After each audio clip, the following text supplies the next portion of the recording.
as he can. I think we'll go ahead and get started. First thing up today is bill introductions. Is there any bill introductions? Seeing none. We'll turn to our informational briefing on license plate readers. We have the honor of having Motorola Solutions to present on this today. Welcome to the committee, Colonel Wolfenberg.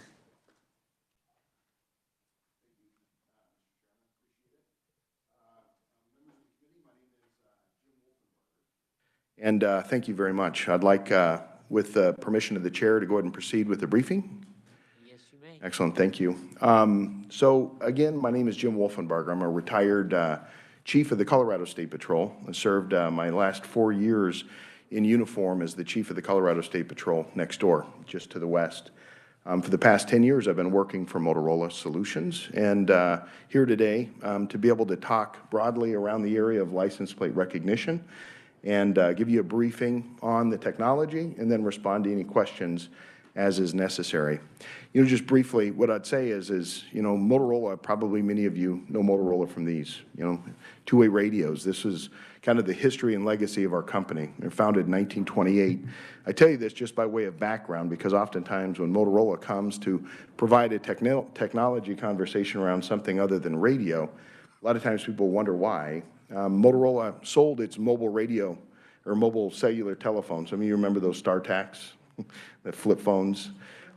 We sold that off to Google back in 2011, and we've subsequently used those proceeds to invest in technology that really supports the end-to-end ecosystem of public safety. And one of those aspects, our license plate recognition, is a fundamental element of the key capabilities around public safety connected to criminal investigations. Today I have an opportunity to talk around this Kansas highway system license plate recognition and discuss not just the technology but also some examples of what other states are doing with the technology and some of the returns on investment in terms of providing for improved public safety. So we'll cover these key areas here today. Just generally give you a sense around license plate recognition. So you'll hear it referred to as ALPR, or automated license plate recognition, or just LPR, license plate recognition. Effectively what it is, it's a camera taking a photograph of a license plate in a particular place and time in a particular location.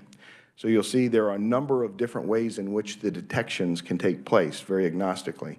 There are fixed cameras that would be at key or different locations that would remain consistent. Those are fixed LPR sites. There's also mobile LPR sites, and you'll see examples of this in police cars that will have cameras that will be on them that will be able to collect license plate information as they move around the municipality, the county, or the state or region. And then there's also mobile devices, something in a smartphone that could be used by a police officer, for instance, at the scene of a crime where they go out, and in the day back when I first got into law enforcement, we'd go out with a notebook and take license plates that would be out in the parking lot that may have relevancy to the potential of the investigation. Today that can be done very quickly using mobile devices like a cellular phone into a secure process. Now, all of these digital images are encrypted from the point of the capture of the image. That encryption is carried off to Azure Government Cloud, where it is again encrypted at rest. We have the opportunity then, and we'll get into some of the different analytics that come with the software that really provide the power behind the technology solution. So effectively, I've kind of walked you through the aspect of the collection. OCR is optical character recognition, and it's effectively, again, the ability to take alphanumeric letters and numbers and take them from a photograph and create then an accurate depiction of them to be able to send up to the cloud. So this will give you a sense of how the actual image capture works, is again, whether it's fixed, which you see on the picture off to the left, you'll see, say for instance, a fixed asset up on a pole or an overpass that would capture an image of a plate, or that mobile. It would then lock in the location of that event and capture and then be able to store that for a period of time at the discretion of the collecting agency. And we can get into that a little bit later as well. Moving ahead, again, talked about the various aspects of these. Now, LPR, in terms of a technology, began in Europe and the United Kingdom specifically in the late 70s. It's evolved clearly over the decades, and much like any technology, it iterates with the advancement of cameras, the accuracy of cameras, the ability to take low-light image capture. Again, another important element is the ability for these LPRs to be able to read plates in multiple types of conditions, from bright daylight to near darkness. The ability to accurately capture that is paramount. So again, having infrastructure that's capable of being able to accurately scan, detect these types of things are fundamental. Again, LPR solar is another area in which, each of these cameras will require a backhaul. So you hear that word, what does that mean specifically? A backhaul is a way to get the image back to the cloud to be able to securely transport it to its storage location. There's a lot of ways backhaul can work. One of them would be fiber, say along a state or federal highway where there's fiber access. Could be done that way, could be point-to-point or point-to-multi-point. Backhaul being used, and a recent way of being able to do this is something using LTE. So using traditional broadband on LTE services, whether it's LTE that's commercially available like Sprint, Verizon, AT&T, or purpose-built public safety broadband, in other words, FirstNet in band 14 could also be used as a SIM, a little chip that goes into the phone.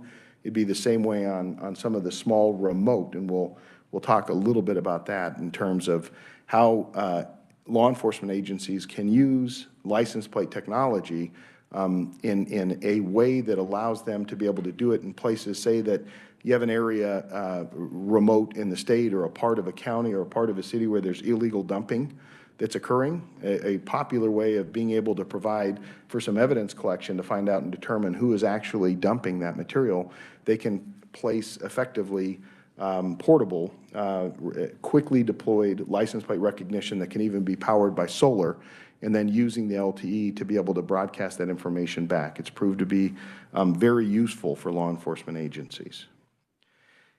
A key area, there are a lot of different types of crimes that are greatly aided through the investigation and leveraging the power of automated license plate recognition. One of them, and this particularly here, is a heat map around overdose deaths for fentanyl in Kansas. And regrettably, and certainly the same in Colorado, we lie in a major transport path and a corridor from the southern border through to other large cities, including Kansas and Colorado, where fentanyl is unleashing a real scourge of devastation in its wake. Counter-narcotics and criminal interdiction are a key area where license plate recognition proves to be extremely valuable for law enforcement at a municipal, county, state, and federal level. Certainly information sharing is key and elemental to that. I can tell you from my own experiences that partnership that exists between the Drug Enforcement Administration that established these HIDAs, or high-intensity drug task forces, in areas around the country have proved to be incredibly valuable for helping to enhance the ability for law enforcement to be able to successfully interdict and to be able to confiscate these loads of drugs that are passaging their way through your state, our states, into other areas. It is proven to be incredibly successful. Now, one of the things that's obvious in terms of looking at this distribution of this heat map is to see the obvious correlation to the state and federal interstates that connect both metropolitan areas as well as small towns. You can see I-70 clearly, I-35, 135, key elements of infrastructure where these are moving through. License plate recognition, again, provide that ability to share data where, for instance, state agencies can elect to share with counties, counties can elect to share with cities, so forth and so on, including even federal intelligence centers like EPIC down in El Paso Information Center.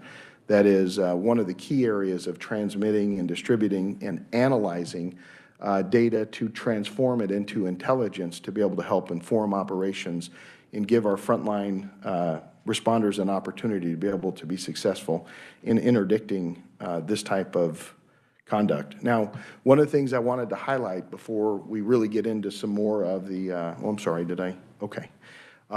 Is I'd like to share some examples, and certainly there are a number of examples in every city and every county and every state where LPR have played a fundamental role in bringing to account criminals who are conducting in criminal enterprises, where they've been able to really see some significant benefits of being able to apply this. I'm going to give you an example here in Salina, Utah.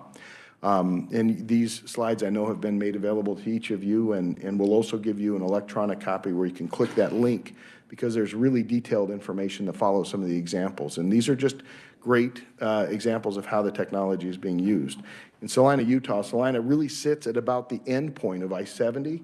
You know, I was talking to the colonel just earlier and explaining that as a sergeant in the Colorado State Patrol, I worked in the western slope of Colorado around Grand Junction and Fruita. It's about 750 miles from here, but at that point in which I-70 terminates in Utah, it's about where Salina is in Utah. Now, Salina is a relatively small town of about 2,500 people that are in Salina, but because of their proximity and the point at which the interstate terminates and turns both to the southwest towards Las Vegas and to the north towards Utah, or towards Salt Lake City and the balance of the capital area for Utah, they get a lot of transient traffic through there. And as such, there's several examples coming out of this, and regrettably, many of them come from the Front Range of Colorado.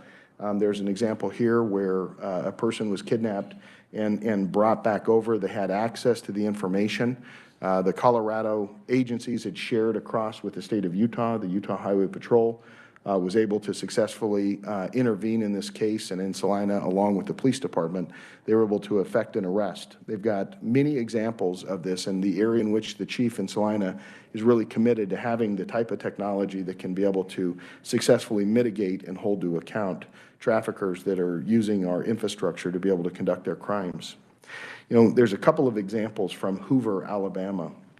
I had an opportunity to talk to one of the investigators in Hoover, and, you know, and I hear this repeatedly around the country, and the point is there's some very successful license plate recognition programs right here in Kansas, but they've given some phenomenal examples here.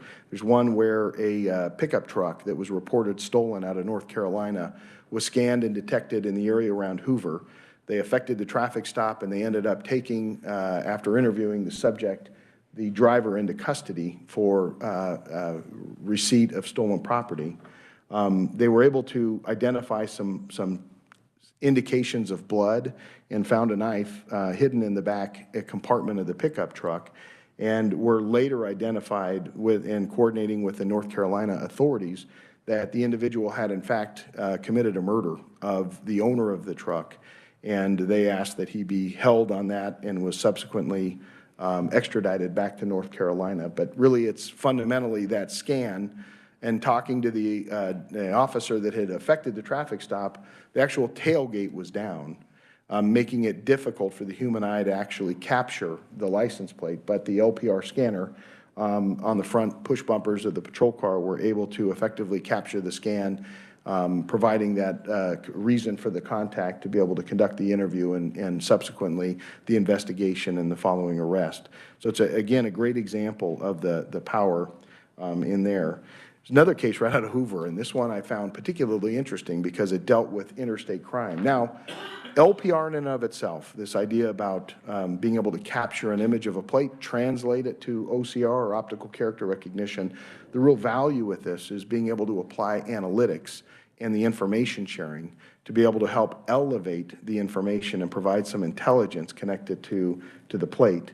And in this case, they had a series of patterned burglaries that were occurring at pharmacies. And this one national chain of a pharmacy, they kept hitting multiple aspects of this in multiple states, and to find out that the pharmacies were set up in such a way that there was very consistent places in which they stored key medication.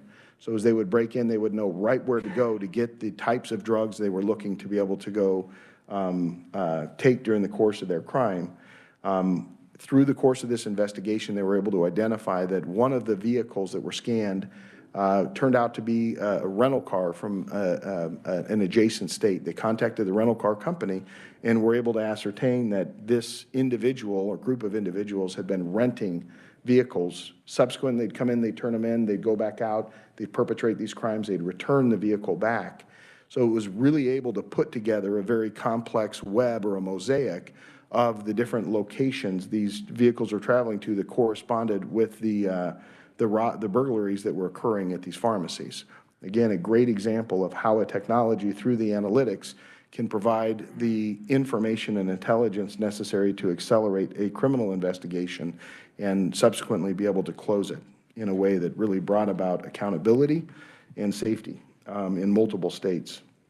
Baytown, Texas.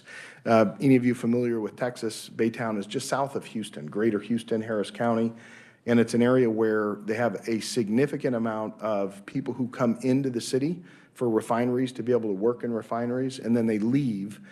So this relatively small police department gets a surge of daytime and different shift work that come through, and an elevated or disproportionate amount of crime. The chief has been adamant about the value and benefit received through license plate recognition in allowing his police department to quickly accelerate their closure rate on investigations connected to theft and different assaults and other types of criminal activity that were occurring in Baytown. And it's a great illustration, again, of how different use cases can be benefited through the technology. So, finally, I'd like to say, as we kind of turn it over to the chair back for some questions from the committee, I do want to talk about the area of privacy, security, and how we move the information. Again, I talked before around the images, having the encryption applied in transit and at rest. Additionally, across the industry, but particularly from Motorola's perspective, an important element to the technology is to provide training to these law enforcement agencies that are training about the ability, the capabilities within it. That training is intensive and then should be paired with quality policy from a department's level. It's always that woven mesh of capability or technology applied with proper training, supported through good guidance and policy that's consistent with local and state laws. And then clearly an area around supervision and auditing that ensures the proper use of the technology to be able to complete really that whole process of accountability. Now, I'll say one of the things from our standpoint is a very rich and capable area around auditing. So every one of the queries that are made against a license plate require an individual to sign in, log in, and provide a reason for that query. So it's a great way for agencies to be able to provide for accountability and ensure that the tools for technology are being used properly and in support of the purpose for which they were built. So that concludes my formal remarks, and I'd like to turn it back to the committee and to Mr. Chairman for any questions that may be there. I have a quick question. Is your data that you send from the solar LPRs, is that encrypted on LTE? Yes, sir. Excellent. Committee questions, Senator Cluse. Thank you, Mr. Chairman, and thank you for your presentation. Hiding back here. So, as the scanning process is happening, is the system only looking for things that have been put in by other agencies? For instance, if like you talked about stolen vehicles, or is it randomly processing every single plate that comes through, and then that is processing to see if there's any issues with the individual behind that plate? Does that make sense? Yes, sir. So, Mr. Jeremy, I just procedurally, I want to make sure I'm respecting your rules, but Senator, thank you, excellent. Senator, great question, and really, I should have cleaned that up during the course of the presentation, so let me respond to that. So all the plates are being captured, right, for a date and time. There's always concern around personally identifiable information, or PII. You may hear that fairly frequently as it relates to privacy advocacy in terms of ensuring that personally identifiable information is held close and only accessed through proper channels. So that scan that takes place of the plate doesn't collect PII or ownership information of the vehicle or where that vehicle is registered unless the properly authorized law enforcement agency is able to then connect that image to, say, a Department of Motor Vehicles or maybe the NCIC for national crime computers or the state's crime computers in terms of having that. I want to kind of bring that part up, and we can dig deeper into that as is necessary. The next piece you really speak to is something called a hot list. So when there is an alert that occurs within a patrol car or a scan plate, there is a list that is a plate of interest would be placed on that is a subject of a criminal investigation. And, different agencies and states would dictate, the qualifications to be placed onto this hot list. And then that information is placed in that, and those are the plates that receive hits back against it. And when I say hits, it's that audible notification in a patrol car. I've just got a scanned plate of a potential stolen vehicle, for instance, that was on that list. So a couple of things then need to happen, right? The validation and verification of that hit. The officer will also receive information in the patrol car showing the scan on the MDT or mobile data computer, the scan of that plate and the ability to be able to verify that that in fact is a plate matching not only the characteristics, but it's the proper state and jurisdiction and make decisions based on affecting a traffic stop based off of all of those. So Senator, to answer directly to your question is it's maintained and specific to those pre-identified hot list plates that would be coming up as an alert. Senator Reddy. Thank you, Mr. Chairman. Thank you for the presentation. I think this is really good information because we are discussing this across our communities. When I was on the City of Manhattan, our law enforcement was discussing having cameras, especially in those school zones, to make sure that drivers were slowing down because we were having so many accidents, but we opted out of it for a variety of reasons. So I have a few questions. So I just wanted to know, we also have a lot of garages right now where you don't have to pull a ticket anymore. They scan your license, or you have an app which has your license. Does that automatically go into your database as well? So excellent. Yeah, it's a really good question. So you're talking about enterprise data in this point, so commercial data, and we are seeing significant growth in the industry with both big box stores that are using that, pharmacies that I talked about before, garages, stadiums. There's a number of different private businesses that are collecting that information and making investments on their own. Now, in that case, those entities own that data. It's their data. It's not a public record. They're using it for the purposes of being able to make typically risk management or theft mitigation capabilities connected to that. Within the program as it's set up, they have an opportunity to share that data with local law enforcement at their discretion. And it would be based on that memorandum of understanding, say, between the business and the local law enforcement, whether it's municipal, county, or state. But yes, that data could be shared at the discretion of the business owner, and they could also revoke that at any time as well. But oftentimes there is a common mission. I'll give you an example, with your permission. Sure. Where like a big box store, one of their indicators is that if they receive 5 scans from a single vehicle of different locations in the same week, that becomes kind of a threshold for them to be able to begin taking a look at, all right, what's driving this type of behavior, and then sharing potentially that information with local law enforcement as indications, not guilt, but indications of potential illicit types of behavior within this area. So does that answer your question? Yeah, so a follow-up to that is, so what I hear you saying is there's a signed agreement of a memorandum of understanding, so it's not it's not automatic that the information is shared. And the ones who are signing on to that MOU, would that be the city staff and law enforcement, or do the elected officials at the desk make that decision to sign on to an MOU? How does that take place? The MOU process, it will vary from jurisdiction to jurisdiction, really based upon local requirements. We do enable the sharing of information, but it is very intentional in terms of they have to be able to, they'll sign up, and then they will select in the system to share.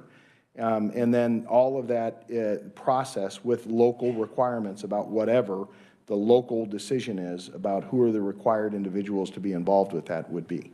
Thank you. I just have a couple of questions left.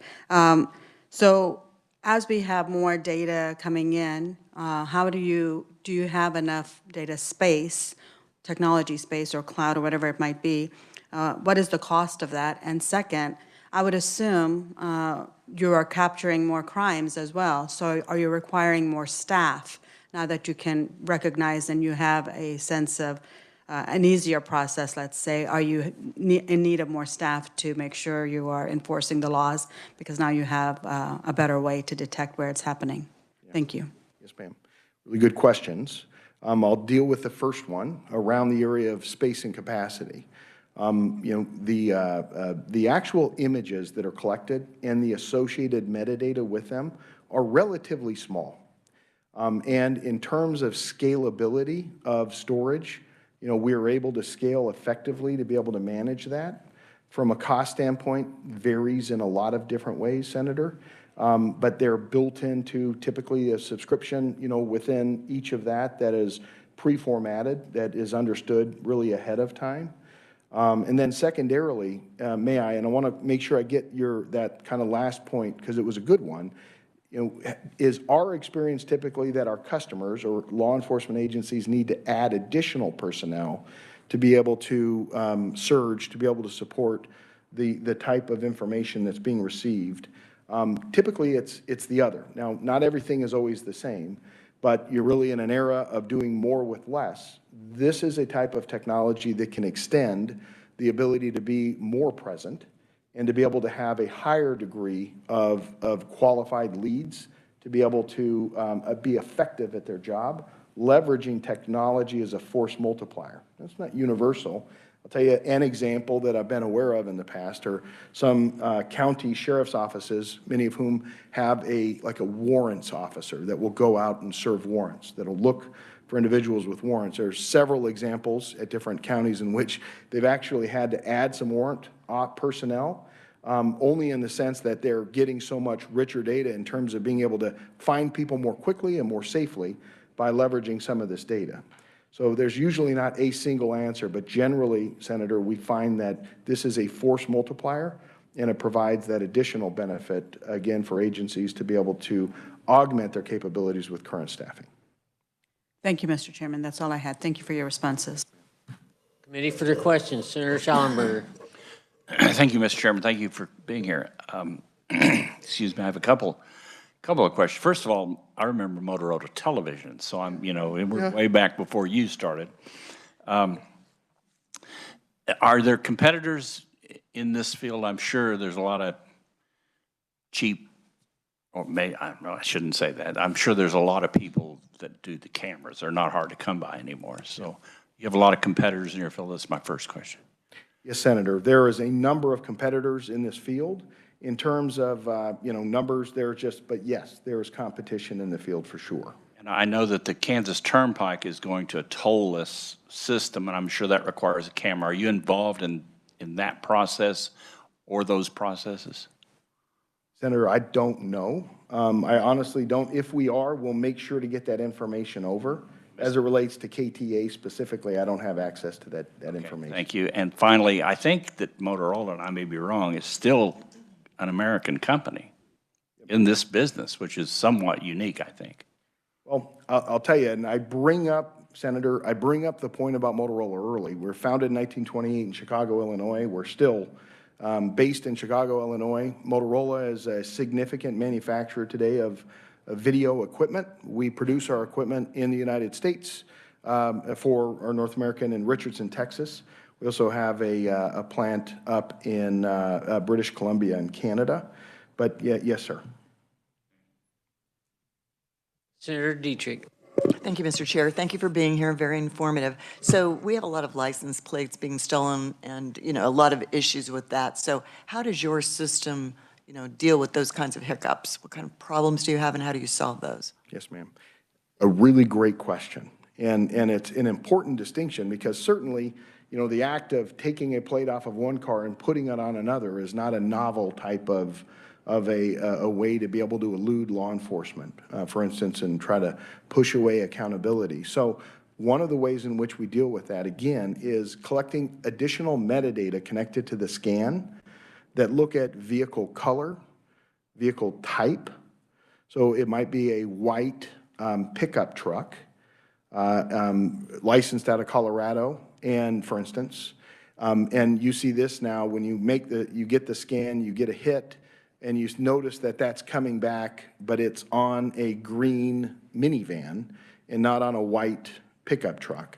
So that information would be available to the police officer, getting that scan. It's all part of the training, again, is validating that hit to verify that it's consistent with the vehicle listed as being associated with that plate.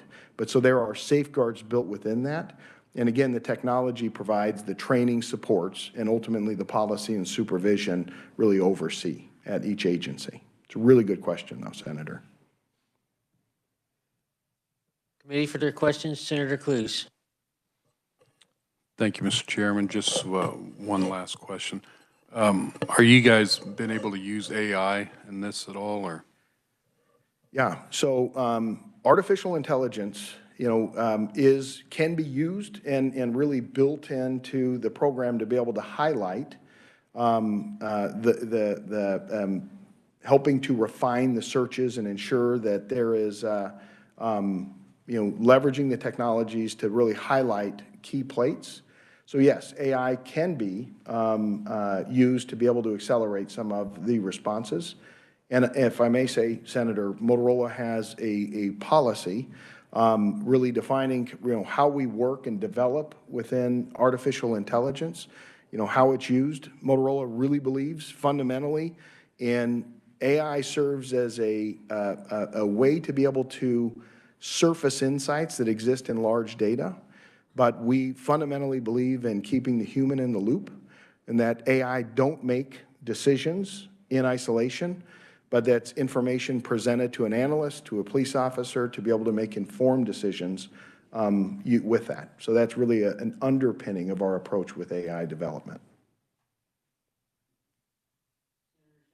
Senator Shalom. I'm sorry, Mr. Chairman, something I forgot to ask. Do you also make the equipment that an officer uses, cameras and cameras in the car for police departments? Yes, sir. Yes, we do. In fact, we're proud to say that the Kansas Highway Patrol uses Motorola in-car video. Committee for their questions. I have one last question. Being from Illinois, were you involved in the legislation they passed regulating the LPRs? Yeah, Mr. Chairman, thank you. In fact, I'd love to just talk about that for a couple of minutes. One of an example in the country is the state of Illinois. There's several states who have enacted statewide license plate recognition. In this case, really, we're talking more fundamentally around kind of some of the Kansas infrastructure. Illinois is similarly, beginning in 2020, promoted a very focused effort to be able to install and have, in fact, over 3 phases, installed over 500 fixed LPR cameras. Clearly, there's, and it's in the news frequently, regrettably, there's a significant amount of gun violence in and around the area of Chicago.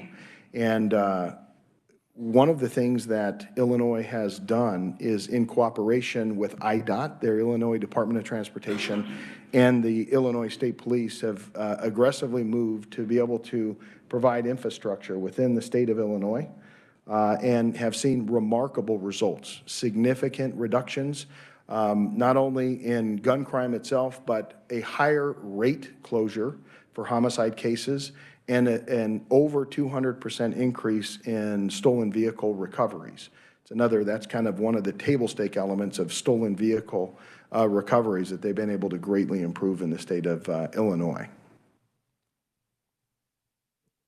Thank you. I brought that up because it's one of the few legislations that had support of the ACLU when it was making its way through the process. Yes, sir. And you know, in a lot of ways, and I've brought this up before in our meetings with KDOT and KHP and, you know, some of the partners as we've had conversations, a lot of people may not look at Illinois and Kansas and immediately think of a lot of similarities, but really driving through and having an opportunity to drive through both states considerably, there are a lot of consistencies in very rural and agricultural areas, you know, buttressed with larger metropolitan areas that serve a lot of very interesting corollaries, but they've done some remarkable things there.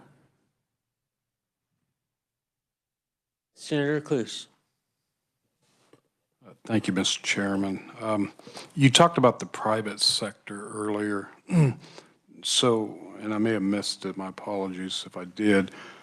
Does Motorola or your company, can you access this as a private, in the private sector? In other words, get some of this equipment for safety concerns if you're trying to monitor, like you were talking about earlier, in a business, people coming and going? Senator, no, we're not giving them cameras. Is that your question? Yeah, like, are there private sector companies using this technology? Senator, yes, there very much are. In fact, as I had earlier referenced, it's the fastest growing vertical really in that business is a lot of private sectors, like whether it's big box stores, if it's parking garages that are installing the airports are another good example where there's license plate recognition technology there. Okay, thanks. Yes, sir. Committee, further questions? Seeing Mr. none, Chair, I do have my hand raised. I'm sorry, I don't have my laptop. Senator Warren. Thank you, Mr. Chair. Sorry for the speaking without being recognized first, and thank you for the presentation today from Motorola. I have a question about when we hear about the cameras being installed in local jurisdictions, and I think they're also going to be installed. We see some more infrastructure built over the turnpike here in Kansas, I-70, as well as other of our highways. Does the local elected body make decisions to install those cameras, or is that solely a law enforcement decision where to install the cameras and if they can do so without the elected officials having to vote on that? Yes. Senator, thank you for the question. You know, and it'd be very difficult to answer that universally. You know, typically it boils down to what are the requirements, the rules, the protocol within each respective jurisdiction. I'll tell you, Senator, anecdotally, my experience has been is that, you know, it really works. My experience has been is there's a great deal of partnership that exists between public safety agencies and their elected officials that provide that both funding and legislate the laws connected therein.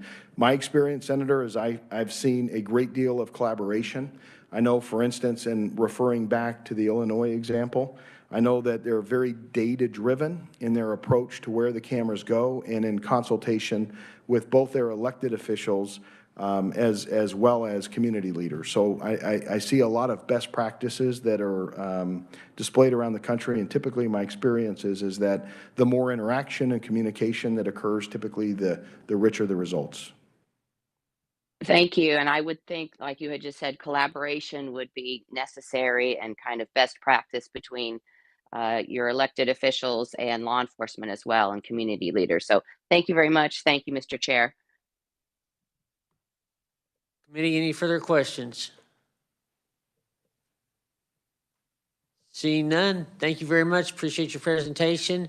Will you leave your contact information with our secretary so that she can get this to anybody in case they have further questions? Yes, yeah, of course, Mr. Chair. And on behalf of Motorola, thank you to the committee.